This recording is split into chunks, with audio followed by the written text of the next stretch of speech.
سلام. اليوم غادي نقدم لكم وصفة لتقوية جهاز المناعة وبالتالي الوقاية من كل الأمراض والفيروسات والجراثيم. كنحتاجو أول شيء كأس من البرتقال اللي غادي نقوم بعصره في العصارة اليدوية. أغلبية الناس كيعتقدوا أن البرتقال كيعالج نزلات البرد والأنفلونزا، في حين أنه لا يعالج ذلك، ولكنه كيرفع وكيعزز من مناعة الجسم وبالتالي مقاومة الأمراض والفيروسات بشكل كبير، مما كيساعد على علاج الزكام والأعراض ديالو. البرتقال غني بفيتامين سي وكيحتوي على معادن مهمة مثل البوتاسيوم، الفوسفور والمغنيسيوم، وهو من الفواكه الغنية بالألياف اللي كتسهل حركة الأمعاء. كيحتوي البرتقال أيضا على الزنك والنحاس والمنغنيز، وهاد العناصر كلها الموجودة فيه هي علاجات طبيعية لنزلات البرد وتعزيز المناعة. كيساعد أيضا على الاسترخاء ومنع التوتر والإرهاق. كيقاوم الصداع النصفي، فهو كيحتوي على 85% من الماء.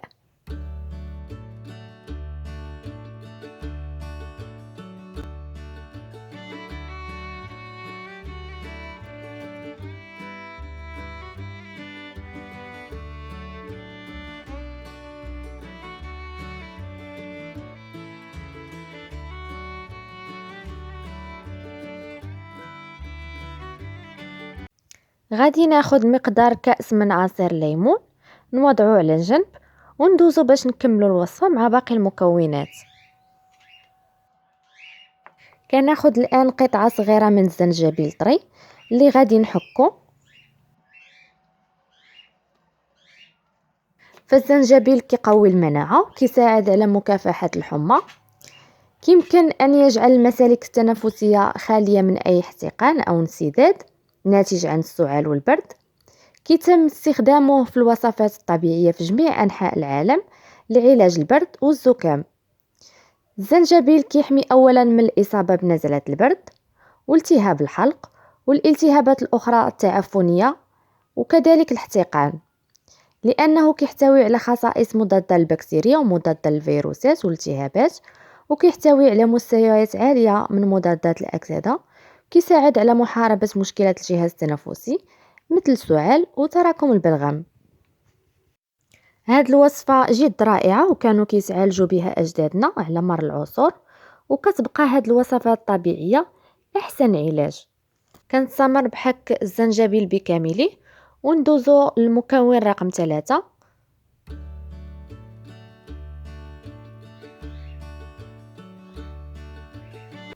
واللي غناخدو فيه فصين من الثوم،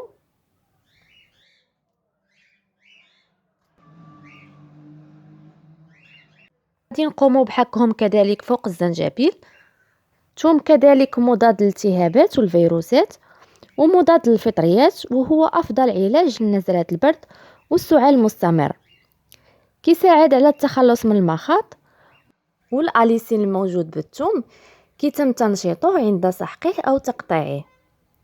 كيف ما أكدت الدراسات أن تناول الثوم يوميا كيقلل من نزلات البرد بنسبة 63%، وتناول الثوم كيزيد من تقوية الجهاز المناعي والحد من التعرض للإصابة بالأمراض. لكن لا ننصح من يعانون من ضغط الدم المنخفض بتناولها باستمرار. بعد ما حكينا قطعة الزنجبيل والثوم كنصفيه فوق الليمون،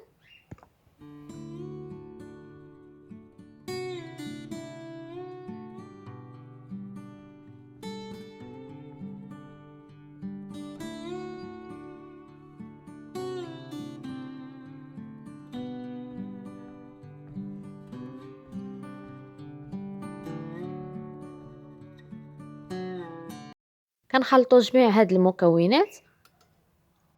كنتمنى تجربوا هاد الوصفة، فهي خطيرة لنزلة البرد والحمى.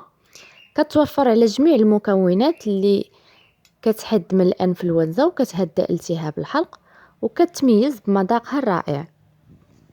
كنضيف للوصفة ديالنا نصف ملعقة من القرفة، فهي كتعالج نزلات البرد الشديدة وكتعالج التهاب الحلق واحتقانه. كتساعد على تدفئة الجسم من البرد وعلاج الزكام والأنفلونزا، وكتساهم في التخلص من البلغم وكتقوي المناعة. نستمر في تحريك القرفة مع باقي العناصر.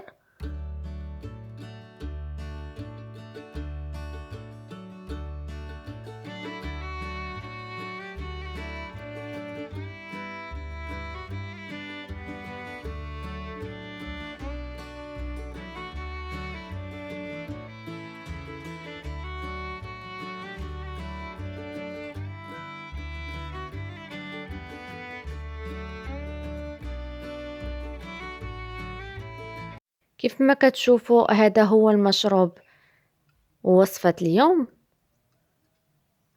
اللي هي على وشك الانتهاء.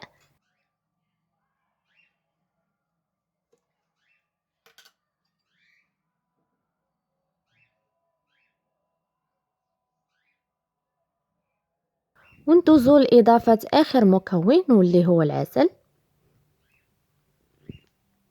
غنضيف منه ملعقة كبيرة. فعسل النحل الطبيعي كيعالج السعال ونزلات البرد، وكيتفوق على كل الأدوية والمضادات الحيوية. والآن جل أدوية السعال في الصيدلية أصبحت كتوفر على العسل لفوائده الكثيرة. فهاد الوصفة كتساعد على التخفيف من أعراض البرد مثل العطس والاحتقان، وهي غنية بمضادات الأكسدة، مضادات البكتيريا، كيف ما أنها كتقوي من المناعة بشكل طبيعي، وكتحتوي على جميع الفيتامينات والمعادن اللي يمكن ليها تقاوم الفيروسات وتحد من الزكام وتطرد البلغم وتهدئ السعال. لذلك كنصحكم بتجريبها سواء لنزلات البرد أو تقوية المناعة. هذا المشروب كيف ما ذكرنا كيقوي مناعتك طبيعيا، مما كيمنع الأمراض والالتهابات، أي أن جسمك كيصبح محمي ومكافح ومقاوم بشكل كبير سواء للفيروسات أو الميكروبات أو الجراثيم. وصلنا لنهاية الفيديو. كنتمنى وصفة اليوم تنال إعجابكم، وصدقوني فهي رائعة وكتميز بمذاقها الحلو. جربوها وردوا عليا في التعاليق. لا تنسوا أحبائي الضغط على زر الإعجاب ليصل لأكبر عدد من الناس، والاشتراك وتفعيل الجرس ليصلكم كل جديد. شكرا لحسن الإصغاء، وإلى اللقاء حتى نلتقي في فيديو آخر مع نصائح ومعلومات جديدة. من هنا إلى ذلك الحين أتمنى لكم الصحة والسلامة. دمتم في أمان الله وحفظه.